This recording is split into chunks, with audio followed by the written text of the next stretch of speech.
তুই আমার ছোট কালের বন্ধু, আমার কোম্পানির তুই ইন্টারভিউ দিবে যাচ্ছ, তোকে আর কি ধর্ম ক? আচ্ছা ক, একটা ছেলে আর একটা মেয়ের ভালোবাসার মধ্যে পার্থক্য কি? তুই যদি করতে পারিস তাহলে তোর চাকরি দিয়ে দেবো, যা। শোন, ইনকা করতে কর পারবো না, তোকে একটা গপ্প কই তাহলেই বুঝতে পারবো। ঠিক আছে, ক শুনি। একটা ছেলে পাখি একটা মেয়ে পাখি পাশাপাশি দুইজন বসে আছে। ছেলে পাখি মেয়ে পাখি করছে, আমি তোমাকে খুব ভালোবাসি, তোমার সাথে আমি সারা জীবন থাকতে চাই।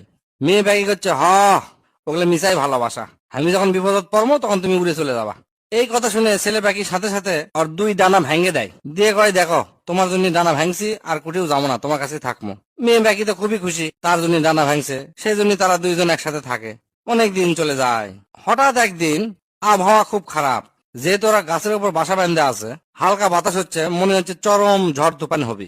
ঠিক সেই সময় ছেলে পাখি করছে, তুমি তো উড়বার পারো, তুমি কোন জায়গায় চলে যাও, আমি এটি থাকি, দেখি কি হয়। এই কথাটা করার সাথে সাথে ওই মেয়ে পাখিটা উড়ে চলে যায়, কিন্তু ওই ঝড় তুফান আর আসে না। হালকা বাতাস হতে হতে আস্তে আস্তে থেমে যায়। মেয়ে পাখিটা ঘুরে আসে দেখে ওই ছেলে পাখিটা মারা গেছে। পাশে একটা শুকনা পাতা, সেই পাতা পাখি কিনে ভাষায় ছেলে পাখি লেগে গেছে, তুমি উড়ে যাওয়ার সময় যদি একবার বলতে, তোমার তো ডানা নাই, তুমি কি করবে, তাহলে হয়তো চরম ঝড় তুফানেও আমি বেঁচে থাকতাম।